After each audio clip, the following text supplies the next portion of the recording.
Yeah, good evening everyone. Am I audible?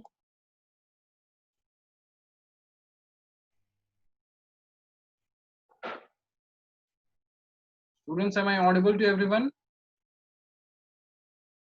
Yes, sir. Yes, sir. ठीक है। तो आज का जो हमारा टॉपिक है वो है law of conservation of momentum. ठीक है, पहले इस टॉपिक को मैं बेसिकली समझाने की कोशिश करता हूँ कि मोमेंटम को कंजर्व करने का मतलब क्या होता है। उसके बाद फिर हम आगे डिटेल में इसको पढ़ेंगे।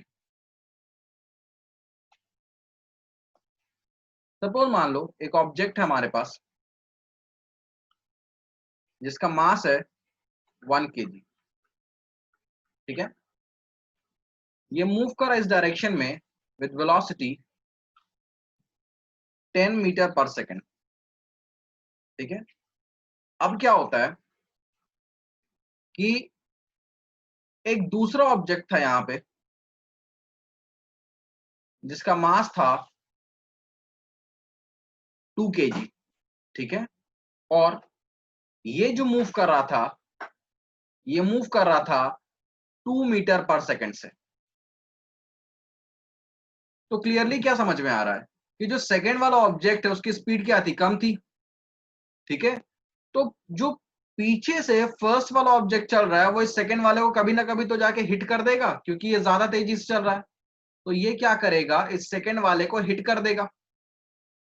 अब जब ये सेकंड वाले को हिट करता है तो क्या होता है, आफ्टर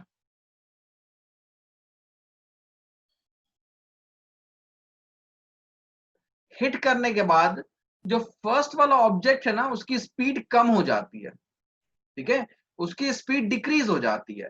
सपोज हिट करने के बाद जो उसकी स्पीड हो गई वो हो गई 5 मीटर पर सेकेंड। तो मुझे बताओ इनिशियल मोमेंटम क्या था, शुरुआत में मोमेंटम क्या था, मास इंटू इनिशियल वेलोसिटी। मास क्या 1, वेलोसिटी क्या है 10, दैट इज 10 kg मीटर पर सेकेंड। हिट करने के बाद इसका मोमेंटम क्या हो गया, मास 1, स्पीड क्या है 5, ये हो गया 5 kg मीटर पर सेकेंड। तो जो मोमेंटम है इस पहले ऑब्जेक्ट का वो पहले क्या था 10 kg मीटर पर सेकेंड, हिट करने के बाद क्या हो गया 5 kg मीटर पर सेकेंड। तो क्या मोमेंटम सेम है या मोमेंटम में चेंज हुआ,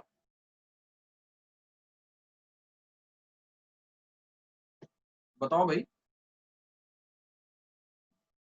फर्स्ट ऑब्जेक्ट का मोमेंटम जो था वो सेम है या वो चेंज हो गया।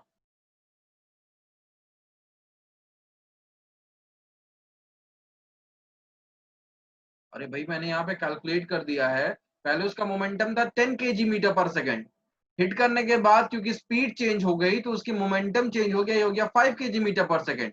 तो क्या मोमेंटम जो है हिट करने के बाद सेम था या चेंज हो गया, सर चेंज हुआ। चेंज हुआ, चेंज हुआ। मोमेंटम चेंज हो गया। ठीक है, तो हम क्या देख रहे हैं कि जो एक ऑब्जेक्ट था उस ऑब्जेक्ट का मोमेंटम चेंज हो गया, but the point is that कि अगर हम इस पूरे सिस्टम की बात करें, इन दोनों ऑब्जेक्ट की बात करें, तो अगर फर्स्ट ऑब्जेक्ट का मोमेंटम डिक्रीज हुआ है तो सेकेंड ऑब्जेक्ट का मोमेंटम क्या होगा, इंक्रीज होगा उस समय। ठीक है, मतलब सेकेंड ऑब्जेक्ट को जब ये फर्स्ट ऑब्जेक्ट पीछे से हिट करेगा तो उस केस सर में, हाँ जी सर एक बार फिर से बताना, मेरा वाईफाई चले गया तो मैं मोबाइल डेटा से एक बार वापस से ज्वाइन हुआ। हम यहाँ पर बात कर रहे हैं कि हमारे पास जो ऑब्जेक्ट है जिसका मास है 1 kg, जिसको मैंने रेड कलर के पेन से बनाया है, वो इनिशियली 10 मीटर पर सेकेंड से मूव कर रहा था। रास्ते में वो एक दूसरे ऑब्जेक्ट को हिट करता है जिस जो कि 2 मीटर पर सेकेंड से मूव कर रहा था, मतलब सेकेंड वाला ऑब्जेक्ट स्लो मूव कर रहा था। तो फर्स्ट वाला क्या करता है, उसे जाके टकरा जाता है। टकराने के बाद उसकी स्पीड, फर्स्ट वाले की स्पीड क्या हो जाती है, कम हो जाती है। कम कितना एज्यूम करते हैं,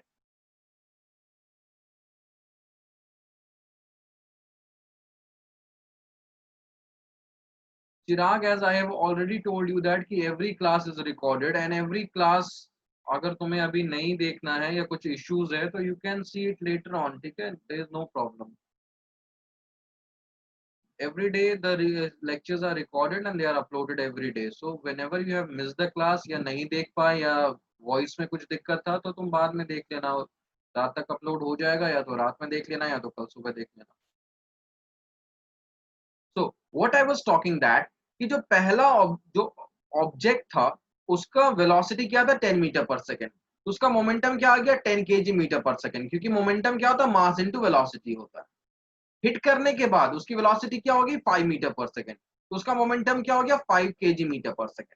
तो हम क्लियरली देख रहे हैं कि फर्स्ट ऑब्जेक्ट का जो मोमेंटम है वो क्या हुआ 10 से घट के 5 हो गया, ठीक है, डिक्रीज हो गया। बट ये जो पूरा सिस्टम है, ठीक है, सिस्टम का मतलब फर्स्ट और सेकंड ऑब्जेक्ट दोनों की अगर हम बात करें, दोनों की कंबाइंड अगर हम बात करें, तो इसके मोमेंटम में कोई चेंज नहीं हुआ होगा। क्यों? क्योंकि अगर फर्स्ट ऑब्जेक्ट का मोमेंटम डिक्रीज हुआ है तो उस समय सेकंड ऑब्जेक्ट का मोमेंटम इंक्रीज कर गया होगा। सेकंड ऑब्जेक्ट चल रहा था, उसको फर्स्ट वाले ने आके पीछे से हिट किया, तो सेकंड वाले की स्पीड बढ़ जाएगी, उसका मोमेंटम भी बढ़ जाएगा। तो सवाल है सेकंड वाले का मोमेंटम कितना बढ़ेगा, सेकंड वाले का मोमेंटम कितना बढ़ेगा? तो सेकंड वाले का मोमेंटम उतना ही बढ़ेगा जितना फर्स्ट वाले का डिक्रीज हुआ है, ठीक है। फर्स्ट वाले का मोमेंटम कितना डिक्रीज हुआ है 10 से 5 पहुंच गया, मतलब -5 का डिक्रीज हुआ है। तो जो सेकंड वाले का मोमेंटम है वो 5 केजी मीटर पर सेकंड से इंक्रीज कर जाएगा, ठीक है। सच दैट ओवरऑल अगर हम पूरे सिस्टम की बात करें तो उसका मोमेंटम कांस्टेंट रहेगा। मतलब एक बॉडी का मोमेंटम अगर बढ़ता है तो दूसरे बॉडी का मोमेंटम जिसको उसने हिट किया था उसका मोमेंटम घट जाता है। अगर पहले वाले का मोमेंटम घट गया, डिक्रीज हो गया, तो दूसरे वाले का मोमेंटम बढ़ जाता है। सच दैट टोटल मोमेंटम जो था इनिशियल जो था वही फाइनल होता है, ठीक है। अगर मोमेंटम में कोई चेंज हुआ किसी एक बॉडी का तो दूसरे बॉडी का मोमेंटम में चेंज उतना रिवर्स हो जाता है। आई बात समझ में यहाँ पे? Yes sir. स्वराज मैं ये कह रहा हूं कि जब भी किसी, जैसे हम यहाँ पे देख रहे फर्स्ट बॉडी का मोमेंटम क्या हुआ 10 केजी मीटर पर सेकंड से 5 केजी मीटर पर सेकंड पहुंच गया, मोमेंटम में डिक्रीज हुआ। तो फर्स्ट बॉडी के मोमेंटम में जितना डिक्रीज होगा उतना ही सेकंड बॉडी का मोमेंटम में इंक्रीज हो जाएगा, ठीक है। सच दैट ओवरऑल अगर हम नेट इंक्रीज या डिक्रीज की बात करें तो वो जीरो रहेगा। फर्स्ट बॉडी के मोमेंटम में जो भी चेंज होगा उसका ऑपोजिट चेंज सेकेंड बॉडी के मोमेंटम में होगा। अगर फर्स्ट बॉडी की स्पीड घट गई तो सेकेंड बॉडी की स्पीड बढ़ जाएगी, अगर फर्स्ट बॉडी की स्पीड बढ़ गई है तो सेकेंड की घट जाएगी। मोमेंटम में जो भी चेंज हुआ है फर्स्ट बॉडी का सेकेंड बॉडी का उसका ऑपोजिट चेंज हो जाएगा। आई बात समझ में स्वराज? Yes sir. जैसे देखो यहाँ फर्स्ट बॉडी के मोमेंटम में कितना चेंज हुआ -5 का चेंज हुआ है, तो जो सेकंड बॉडी का मोमेंटम होगा, सेकंड बॉडी का इनिशियल मोमेंटम क्या होगा, मास है 2 केजी का, स्पीड है 2 मीटर पर सेकंड, तो इट इज 4 केजी मीटर पर सेकंड। तो सेकंड बॉडी का जो मोमेंटम होगा ना वो हिट होने के बाद 5 से बढ़ जाएगा, क्योंकि फर्स्ट बॉडी का मोमेंटम 5 से कम हुआ है, सेकंड बॉडी का मोमेंटम 5 से बढ़ जाएगा। तो हिट होने के बाद इसका मोमेंटम हो जाएगा 9 केजी मीटर पर सेकंड, ठीक है। तो इसे हम बोलते हैं law of conservation of momentum, कि अगर एक बॉडी की वेलोसिटी घटती है तो दूसरे बॉडी जिसको उसने हिट किया है उसकी वेलोसिटी बढ़ जाती है, ठीक है। तो law of conservation of momentum क्या बोलता है, हम इसको स्टेटमेंट वाइज देखते हैं कि the sum of momenta, momenta क्या है, it is plural of momentum, momentum का प्लूरल है मोमेंटा। तो the sum of momenta of two object before collision is equal to the sum of momenta after collision। Condition क्या है, there is no external unbalanced force acting on them।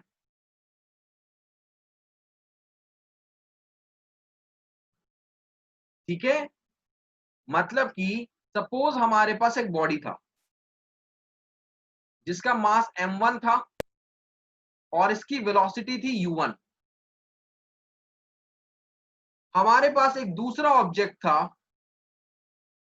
m2 और इसकी velocity क्या थी u2। ये दोनों क्या करते हैं, टकराते हैं, कोलाइड कर जाते हैं, ठीक है। हमने यहाँ पे क्या माना कि पीछे वाला ऑब्जेक्ट जो है वो फास्टली मूव कर रहा है, तो अगर पीछे वाला ऑब्जेक्ट ज्यादा तेजी से मूव करेगा तो वो आगे वाले को क्या करेगा, हिट कर देगा। तो आफ्टर, ये है बिफोर कोलिजन।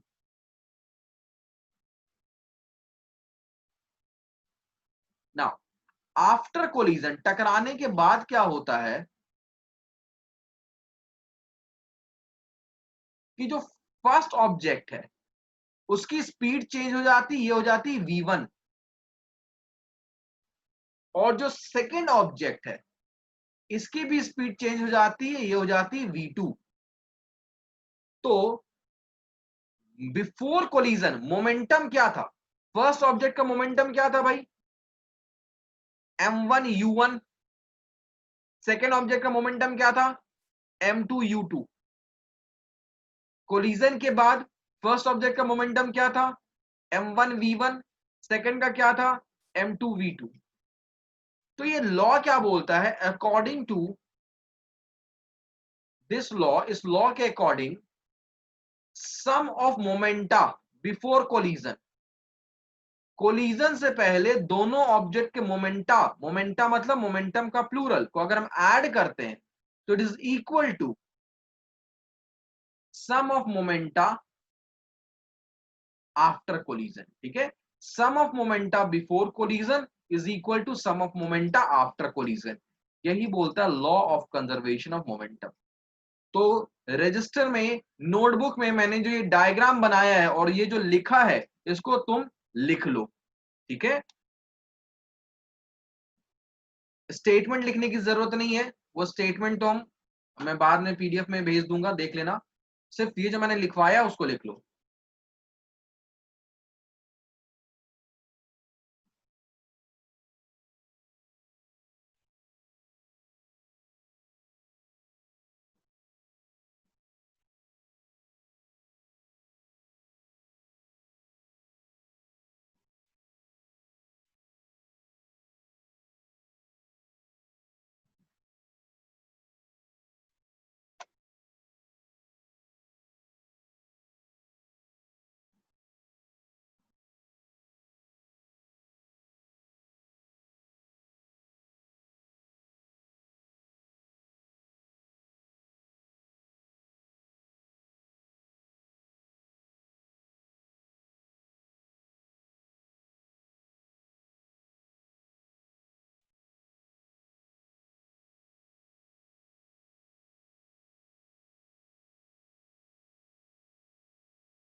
कॉपी हो जाएगा तो मुझे चैट में बता देना।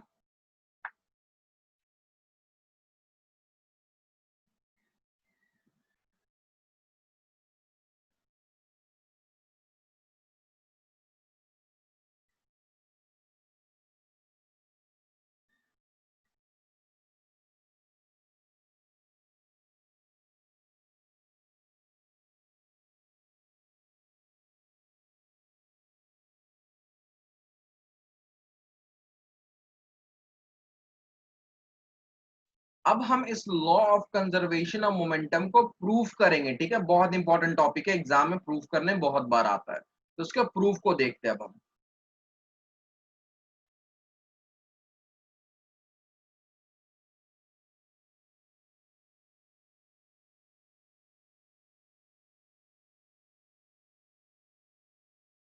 देखो, जो मैंने पिछले इस पर डायग्राम बनवाया था सेम डायग्राम यहाँ पे भी होगा। तो अगर तुमने ऑलरेडी बना रखा है तो तुम्हें दोबारा बनाने की जरूरत नहीं है, उसी से देख लेना।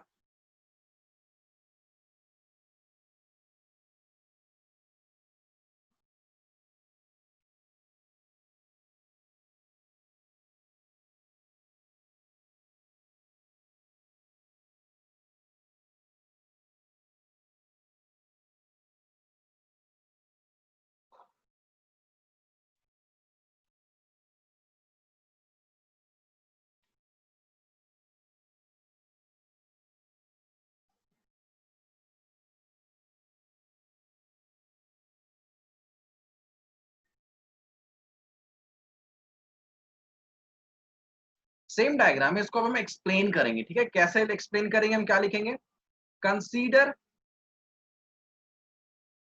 Two objects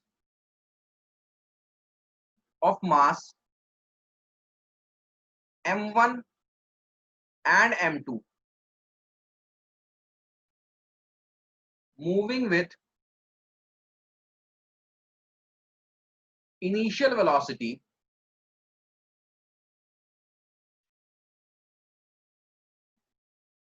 u1 and u2 respectively,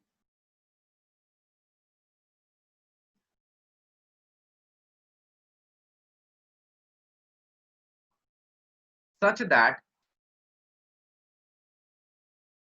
u1 is greater than u2, ठीक है।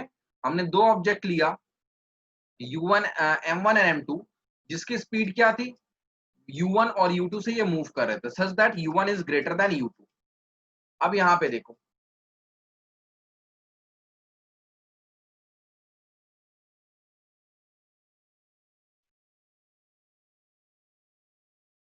Suppose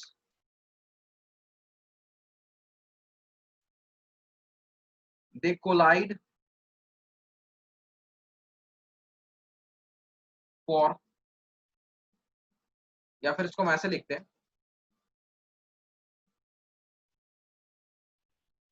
after collision which lasted 40 seconds,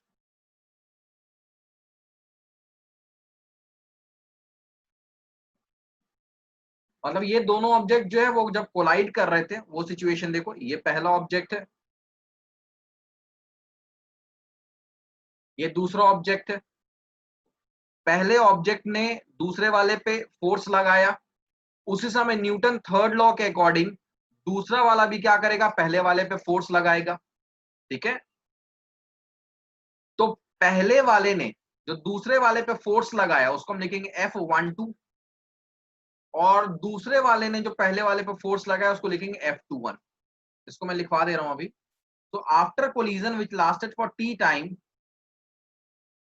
both object move with velocity v1 and v2।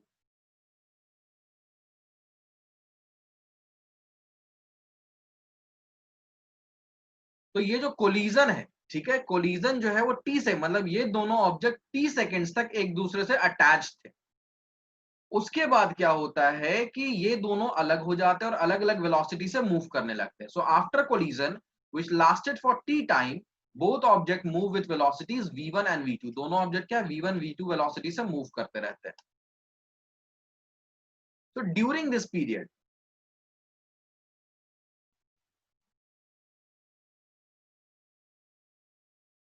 जब तक वो अटैच थे, object 1 exerted a force on object 2 denoted by F12। F12 क्या denote कर रहा है, फोर्स जो 1 लगा रहा है 2 के ऊपर, ठीक है। तो by Newton third law,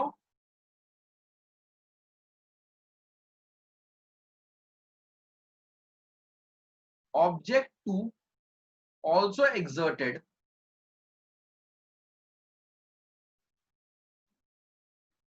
an equal and opposite force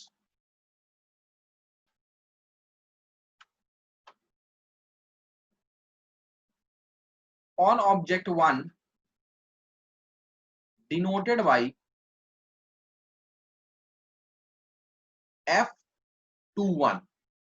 मतलब यहां पे 2 फोर्स लगा रहा है किसके ऊपर, 1 के ऊपर, ठीक है। यहां तक बात आई समझ में, कॉपी हो जाएगा, मुझे बता देना, फिर आगे करेंगे।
लिख लिया सभी ने?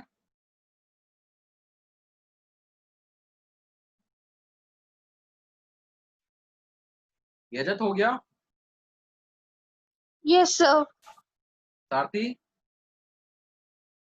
ठीक है, तो अब देखो इसके बाद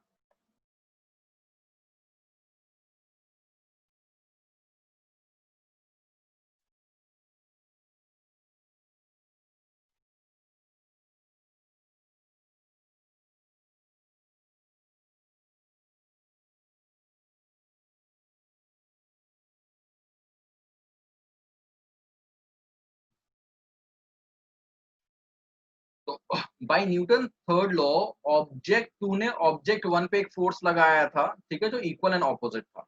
अब यहाँ पे देखो, तो देयरफॉर हम क्या लिख सकते हैं?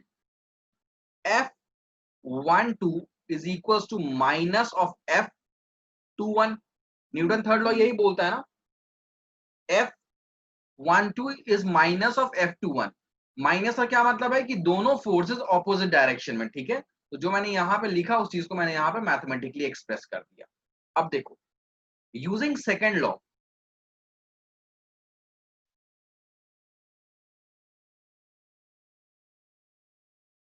सेकेंड लॉ अगर हम यूज करते हैं तो F12 किसके इक्वल होता है? F किसके इक्वल है according to second law? ma के इक्वल है, ठीक है। F इक्वल टू ma होता है। F12 मतलब फोर्स कौन लगा रहा है?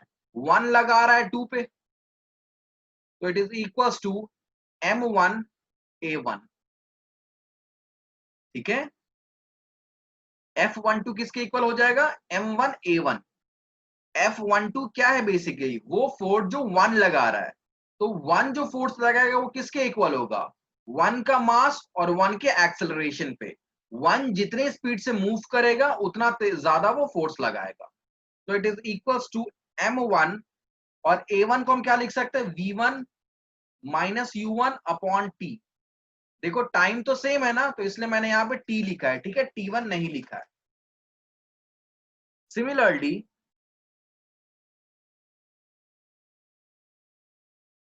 F21 ये किसके इक्वल होगा? m2a2। तो ये हो गया m2 v2 minus u2 upon t। यहां तक बात आई समझ में?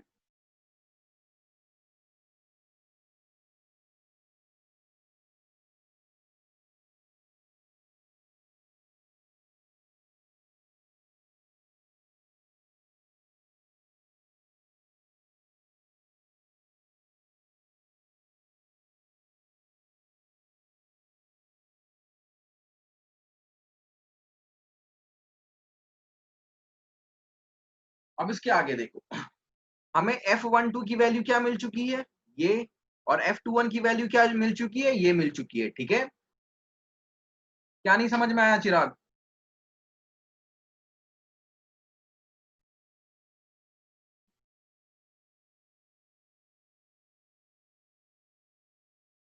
न्यूटन सेकंड लॉ में F इक्वल्स टू ma, ये पता है, ये प्रूफ किया हुआ है हमने।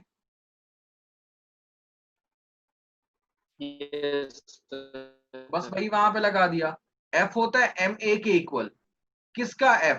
मतलब अगर हम यहाँ पे F12 बोल रहे हैं तो F12 क्या है? Force exerted by 1 on 2। यही चीज पढ़ाया लिखवाया भी शुरू में। F12 क्या है? वो फोर्स जो 1 2 पे लगा रहा है। तो फोर्स कौन लगा रहा है? 1 लगा रहा है। तो F12 किसके इक्वल हो जाएगा? m1 into a1।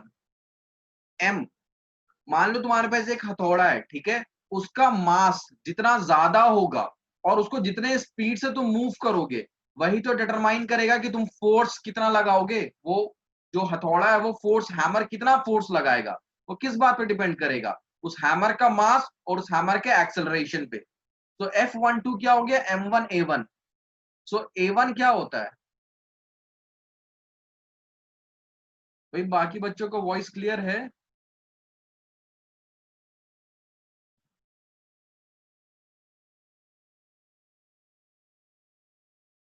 Is my voice audible to other student?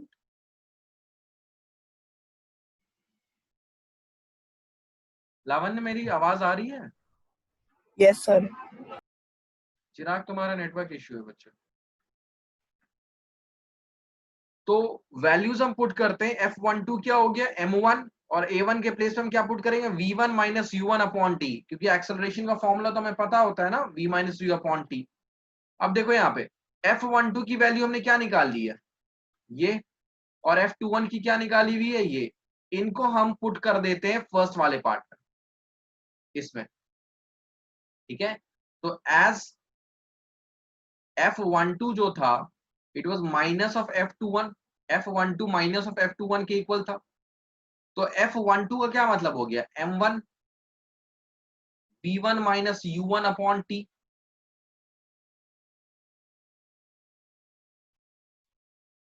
और ये किसके इक्वल हो गया, माइनस F21 किसके इक्वल है, m2 v2 minus u2 upon T, ठीक है। इसे हम मल्टीप्लाई करते हैं तो ऊपर हो गया m1 v1 minus m1 u1 upon T is equals to minus m2 v2। अब माइनस जब अंदर मल्टीप्लाई होगा तो प्लस हो जाएगा, plus m2 u2 upon T, T से टी कैंसिल हो गया, तो बचा यहां पे m1 v1 minus m1 u1 is equals to minus m2 v2 plus m2 u2। यहां पर अब क्या करना है, हमने जो u वाला टर्म्स है उसको एक तरफ कर देते हैं, ठीक है। u वाले टर्म्स को एक तरफ कर देते हैं और v वाले टर्म्स को एक तरफ कर देते हैं। तो ये v के टर्म है, इसको मैं इधर ले आता हूं, और ये जो u वाला टर्म है इसको मैं इधर ले जाता हूं। तो देखो क्या होगा,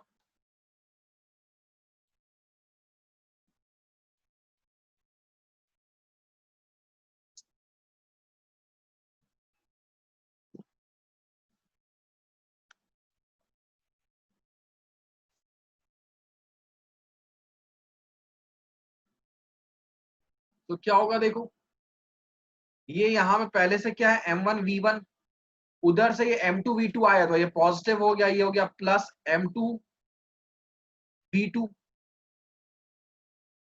और पहले जब ये m1 माइनस m1 u1 उधर गया तो ये क्या हो गया, प्लस ऑफ m1 u1, और उधर पहले से क्या प्रेजेंट था, m2 u2। तो हेंस प्रूफ।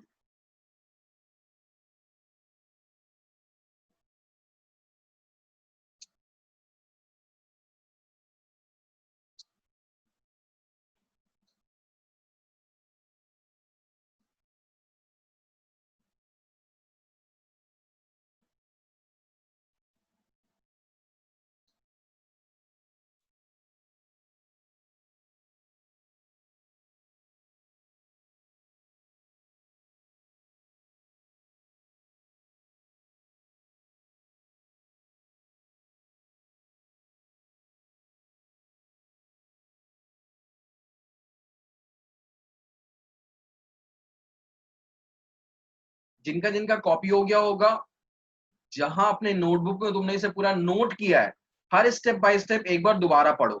किसी भी स्टेप में डाउट है तो वो अभी क्लियर कर लेंगे।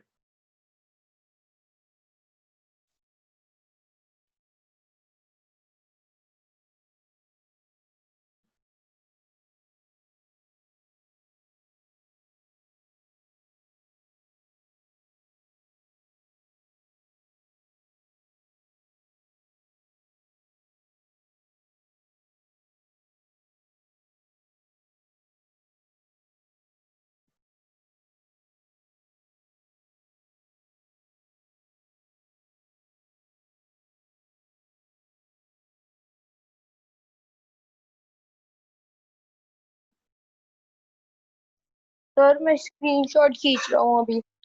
क्यों भाई? सर सर मुझे अभी फीवर है सर, मेरा ठीक नहीं हो रहा, अभी लिखा नहीं जा रहा सर, हाथ में मतलब पेन है सर। ठीक है, ठीक है।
Has everyone copied?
सभी का हो गया, हम नेक्स्ट स्लाइड में चले। ठीक, तो now we are going to solve numerical based on this law of conservation of momentum. ठीक है, इस पे बेस्ड न्यूमेरिकल करेंगे।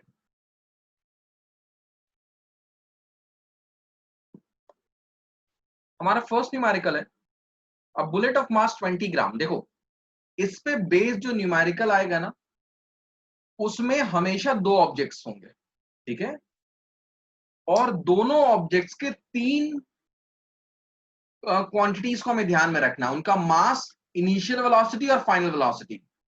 हमारे पास सबसे पहले हमें क्वेश्चन में क्या करना है, दो ऑब्जेक्ट्स को आइडेंटिफाई करना है। कौन से दो ऑब्जेक्ट्स हैं यहाँ पे? उन दोनों ऑब्जेक्ट्स के मास, इनिशियल वेलोसिटी और फाइनल वेलोसिटी को नोट डाउन करना है। मोस्ट ऑफ द क्वेश्चन में क्या होता है कि इन में से कोई एक वैल्यू नहीं दी हुई होती और हमें वही फाइंड करना होता है। ठीक है, अब इस क्वेश्चन में देख लो, a bullet of mass 20 gram is horizontally fired with a velocity of 150 meter per second from a pistol of mass 2 kg. What is the recoil velocity of the pistol? Recoil velocity क्या होता है कि जब pistol से bullet को fire किया जाता है तो पिस्टल जो है वो पीछे की तरफ एक जर्क मारता है। ठीक है, एक पुश मारता है। तो ये जो बैकवर्ड डायरेक्शन में पिस्टल मूव कर रहा है, इसी को हम बोलते हैं रिकॉइल वेलोसिटी। ठीक है, तो हमें जानना है कि what is the recoil velocity, मतलब पिस्टल की फाइनल वेलोसिटी क्या है। तो दो ऑब्जेक्ट्स कौन कौन से, ये देखो, ऑब्जेक्ट 1, ऑब्जेक्ट 2। ऑब्जेक्ट 1 क्या हमारे पास, हम बुलेट ले लेते हैं ऑब्जेक्ट 1 को, और ऑब्जेक्ट 2 क्या हमारे पास, पिस्टल। इन दोनों का हमें क्या लिखना है, मास, इनिशियल वेलोसिटी, फाइनल वेलोसिटी। मास, इनिशियल वेलोसिटी और फाइनल वेलोसिटी। तो ऑब्जेक्ट 1 के लिए इसको हम बोल देते हैं m1, u1 और v1, और ऑब्जेक्ट 2 के लिए बोल देते हैं m2, u2 और v2। तो देखो यहां पे क्या क्या वैल्यूज दी हुई है। m1 क्या दिया हुआ है, m1 बुलेट का मास 20 ग्राम दिया हुआ है, is horizontally fired with a velocity of 150 metre पर सेकेंड। तो ये 150 मीटर पर सेकेंड क्या है, बुलेट की फाइनल वेलोसिटी है, फायर होने के बाद की वेलोसिटी। तो दिस इज 150 मीटर पर second from a pistol of mass 2 kg। तो पिस्टल का मास क्या है, 2 kg है। What is the recoil velocity of the pistol, हमें पिस्टल की final velocity that is recoil velocity जाननी है। तो हमें ये इंफॉर्मेशन दिया हुआ है। अब कुछ इंफॉर्मेशन हम क्वेश्चन से समझ सकते हैं, इंटरप्रेट कर सकते हैं। जैसे कि फायरिंग के पहले